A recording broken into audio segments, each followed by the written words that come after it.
Hi, I'm Charles, and welcome to My Thoughts Exactly, the Saturday morning show that brings you a different show each and every week. And what a week this has been. Okay, it's not Saturday morning right now. It's Friday night at 7:30, and a winner has still not been declared in the United States presidential election. But that's okay, because every time I check my phone, which had been like every 3 minutes before I started taping this tonight, Joe Biden was doing better and better and better. He was picking up votes in Georgia, Pennsylvania, Nevada, and Arizona. So I'm okay with that. Kirk's okay with that. We just hope that when we wake up tomorrow morning, and we're pretty sure he will, Joe Biden will be the new president of the United States. So, hey, I'm going to take a moment right now. I'm just going to congratulate Joe and Kamala Harris and say congratulations. Now, Kirk and I worked very, very hard. We did what we could at this election. And I'm not saying this to toot our horn or win any brownie points or pats on the back. It's just we did. And Kirk especially.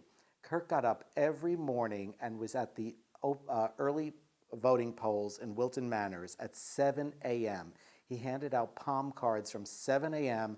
to 10 a.m. in Wilton Manors in front of the early voting poll was in the Women's Club, I think on 28th Street or something, right off of Wilton Drive. And the cards were the endorsements from the Dolphin Democrats, the local gay and lesbian organization, the LGBTQ organization of Democrats in Broward County. And they had the endorsements for mayor of Wilton Manors, mayor of Fort Lauderdale, different local elections, as well as, of course, Joe Biden.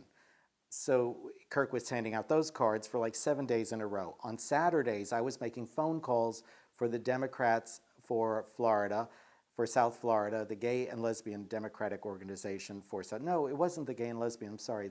It was just the Democratic Organization for South Florida, and I was calling registered Democrats and voters that were non-party affiliated to try to get them out to the polls to vote, send in their ballots, early voting ballots. I did a lot of phone work, and then I picked up extra shifts as we got closer to the election. And the last thing Kirk and I did, we participated in a car parade for Joe Biden through the streets of Fort Lauderdale and Wilton Manors. There was over 50 cars at least.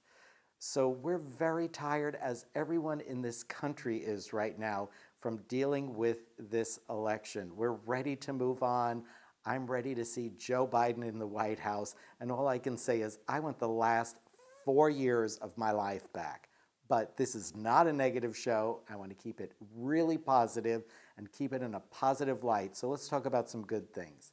This week, Kirk got a really wonderful book on Amazon, a beautiful book. It's called Loving. This book is two gentlemen over the course of 20 years collected vintage photographs. The photographs are from the period 1850 to 1950, and each photograph shows two men that look as though they are more than just friends and buddies. And I read the foreword of the book, and the book says the gentlemen that collected the photos, their names are, I will give that to you right now, Hugh Nini and Neil Treadwell. They came across their first photograph 20 years ago in a flea market. And they looked at each other and said, these two gentlemen are holding hands, and this photo was probably taken in the 1800s. And they were definitely more than just friends. And that led them on a exploration of finding more and more of these photographs in flea markets and antique stores and in estate sales. And they amassed a wonderful collection, and they published them just this year. And they are terrific. I'll just show you a few from the book. This one says it all. Not married, but willing to be. Again, this photo was probably taken in the 1920s. There are photos of, just get a few of them here. These two servicemen were in the regiment that liberated Dachau in 1945, I believe. And they took this photo in the Alps shortly after they had liberated Dachau. which is fantastic, a photo of them. And what else do we have? It's such a wonderful book, so many beautiful photos. One of the ones that I wanted to share with you, there's some others, they're really quite stunning. In the from 1990 to 1920, photographs, men and women that were couples would take photographs under umbrellas. They were called umbrella photographs. And these photographs signified that the people were couples. And these same type of photographs pop up in this book quite frequently. Here's one. And the umbrella was a way of signifying that the people under the umbrella were a couple. Now, of course, all of these photos were kept very private in these gentlemen's homes and in closets and in shoe boxes and in dresser drawers. And it wasn't until they were long passed away that these photos were discovered. And now we have the honor of looking at them and remembering these gentlemen that lived their life not as freely as we can these days. This is one of the photos that shows a friend marrying the couple under the umbrella. And obviously the wedding is not a legal wedding. These gentlemen risked a lot to have these photos even taken. Check out the book. It's a beautiful book. The print is beautiful. The paper is magnificent. It's a beautiful book to have in your collection, so I highly recommend it. Now, the past 2 days I have spent in the Writer's Digest conference. The Writer's Digest is a wonderful organization, and they do a conference every year in November. Normally it's live, it's in New York City, but this year it is virtual and online. So I participated in the conference. I've taken a lot of workshops. Now, I've written a book, a memoir of my life, and I've taken the conference with the goal of learning how to publish the book, how to seek representation, an agent, and how to approach an editor. And it got me thinking that I would like to read to you today a section of one of the chapters from my book. So I selected something from a period from 1981 when I was living and working in Key West, Florida. Prior to this, I had spent the summer prior working as a houseboy on Fire Island, and the fall of 1980, I went down to Key West to live and work down there. My parents were very, very worried about me. So they decided to visit me in February of that year.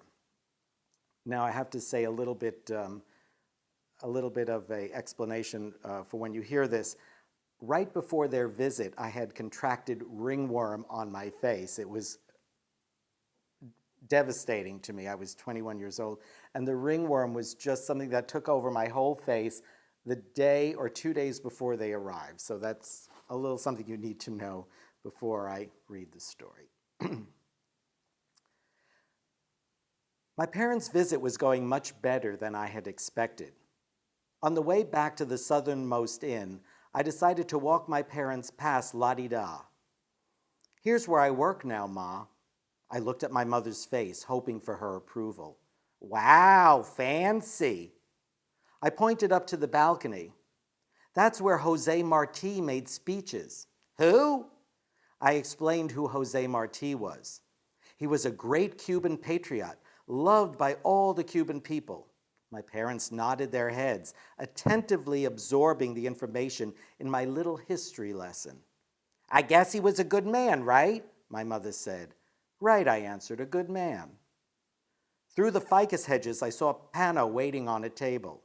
For a split second, I thought about taking them inside, but I decided against it. I didn't want Pano making a snarky remark about my face, or worse, have my parents see the half-naked men lying around the pool. We moved on. "Let's see your apartment," my mother said as we reached the southernmost. "Great idea, Mom." The timing seemed to be right. The only other choice would be to sit by the pool until dinner time and watch my mother do her backstroke.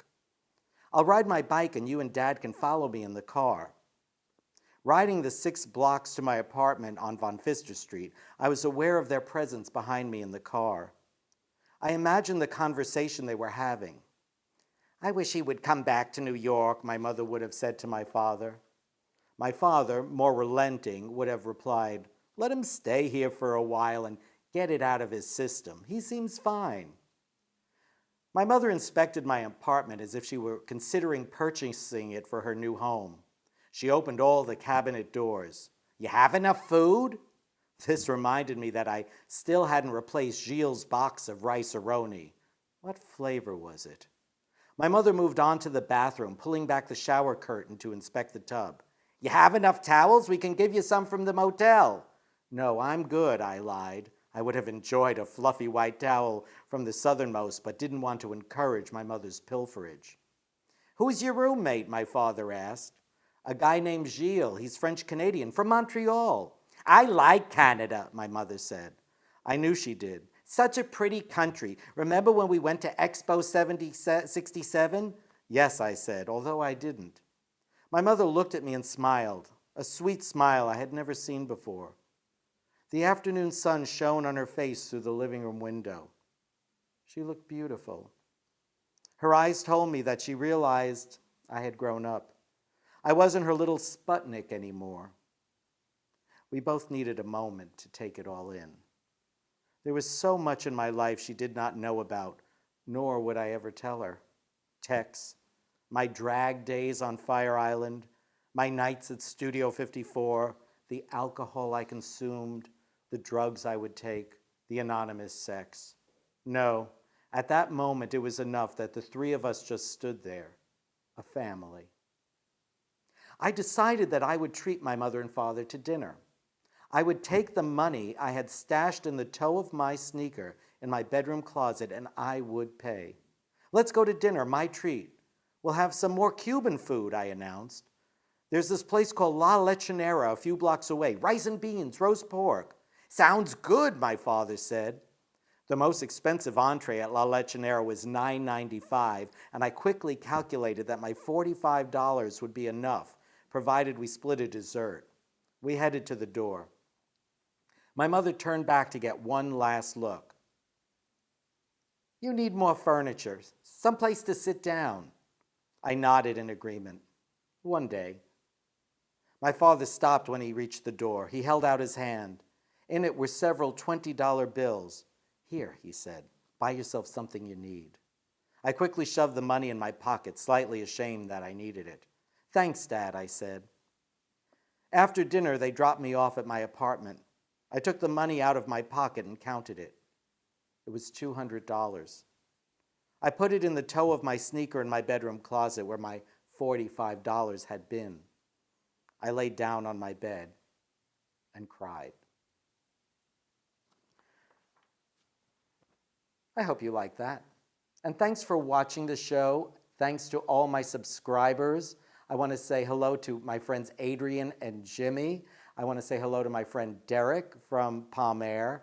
And I know last week we had our wonderful Halloween show, and I was looking through the crystal ball, and I really wanted to mention everyone in that little segment with all the subscribers, and I forgot a few people, so forgive me. And Eileen, I wanted to say hello to Eileen. So bye, everybody. Thanks for watching. Let's keep positive. Let's look forward to a bright and shiny 2021. It's coming our way. Bye.